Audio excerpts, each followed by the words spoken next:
Oke, bismillahirrahmanirrahim. Assalamualaikum warahmatullahi wabarakatuh. Anak-anak, bertemu lagi dengan Bu Rahma. Kali ini kita berada di pelajaran sejarah Indonesia untuk kelas 10 ya.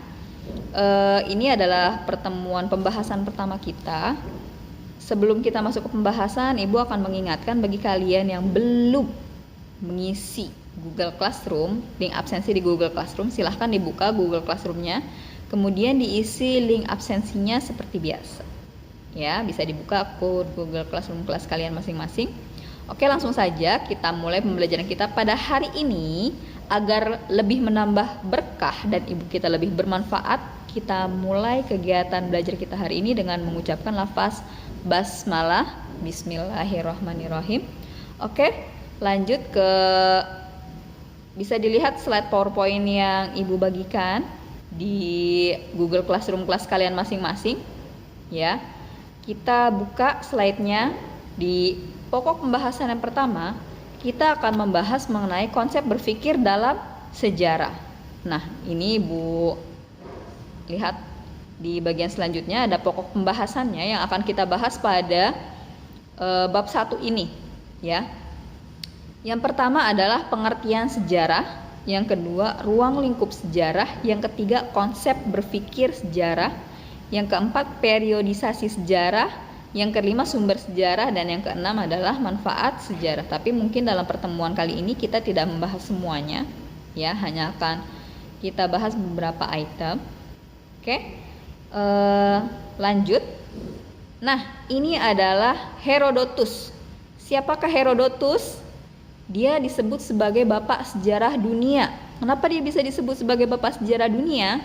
Karena dia adalah sejarawan pertama yang diketahui mencatat segala sesuatu yang dia lihat secara sistematis ya. Jadi ketika dia melihat sesuatu, dia mencatat semuanya secara sistematis. Nah, ketika itu dia disebut sebagai bapak sejarawan dunia ya, karena dia adalah orang yang pertama. Kalau orang pertamanya kamu, mungkin kamu yang akan disebut sebagai bapak sejarawan dunia. Bisa jadi. Oke, kita langsung lanjut. Ya, bisa dilihat di slide yang ibu bagikan bagian pertama tentang pengertian sejarah ya. Apakah itu sejarah? Dalam bahasa Arab, sejarah disebut syajaratun. Syajaratun itu artinya pohon. Kenapa bisa disebut sebagai pohon? Nah, kita lihat di sini Ibu ada gambar pohon dan kemudian Ibu balik gambar pohonnya ya. Akarnya di atas dan cabangnya di bawah. Begitulah sejarah. Ya, maksudnya apa, Bu? Cabang-cabangnya ini membentuk seperti saluran-saluran silsilah. Nah, maka dari itu sejarah disebut sebagai syajaratun ataupun pohon. Dia seperti merujuk sebuah silsilah keluarga atau kerajaan. Ya. Nah, selanjutnya dalam bahasa Inggris sejarah disebut juga history atau masa lalu. Kalau dalam bahasa Jerman, Geschichte sama, artinya adalah kisah masa lalu. Maka dapat disimpulkan, apakah itu sejarah? Sejarah adalah ilmu pengetahuan yang mempelajari tentang masa lalu yang disusun secara terstruktur dan sistematis. Itu adalah sejarah. Ya, masa lalu. Nah, itu adalah sejarah, ya. Oke, selanjutnya bisa dilihat di slide yang Ibu berikan. Ruang lingkup sejarah. Ada 4 ruang lingkup sejarah, ya. Apa aja itu? Yang pertama, sejarah sebagai peristiwa. Sejarah sebagai peristiwa itu apa? Sejarah sebagai peristiwa yang merupakan kejadian pada masa lampau yang tidak dapat terulang lagi. Ya.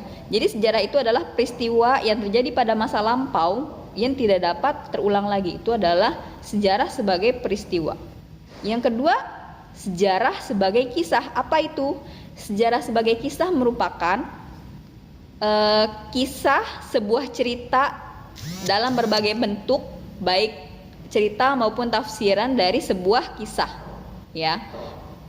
Bisa jadi kisah-kisah kerajaan, kisah-kisah si kancil, fabel ya, itu binatang, itu sejarah sebagai kisah ya. Yang ketiga, sejarah sebagai ilmu. Sejarah sebagai ilmu di sini mempunyai fungsi membahas mengenai kebenaran dari sejarah itu sendiri. Dan sejarah sebagai ilmu ini mempunyai ciri-ciri. Ciri-cirinya adalah empiris, memiliki objek, memiliki teori, dan memiliki metode. Itu adalah sejarah sebagai ilmu. Ya. Yang keempat, sejarah sebagai seni. Apakah itu? Yang dimaksud sejarah sebagai seni adalah seni yang dihubungkan dengan bagaimana sejarawan membutuhkan intuisi, imajinasi, dan emosi dalam menuliskan sejarah. Ya. Jadi sejarawan itu dalam menuliskan sejarah pastinya dibutuhkan intuisi, imajinasi, kira-kira bagaimana ya kejadian masa lalu ini berlangsung, ya, dan juga emosi dalam penulisan sejarah tersebut. Nah, ini adalah 4 ruang lingkup dalam sejarah. Yang pertama apa? Sejarah sebagai peristiwa, sejarah sebagai kisah, sejarah sebagai ilmu, dan sejarah sebagai seni. Oke, kita masuk ke pembahasan yang berikutnya. Ya, di sini konsep berpikir dalam sejarah. Nah, dalam berbicara mengenai sejarah, ya, ini adalah sejarah itu kan kisah yang menceritakan tentang masa lalu, ya, segala sesuatu yang menceritakan tentang masa lalu. Nah, konsep berpikirnya sendiri ada 3.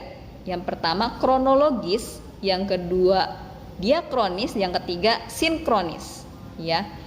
Yang pertama kronologis. Apakah itu kronologis? Bisa dilihat dalam bahasa, artinya kronologis adalah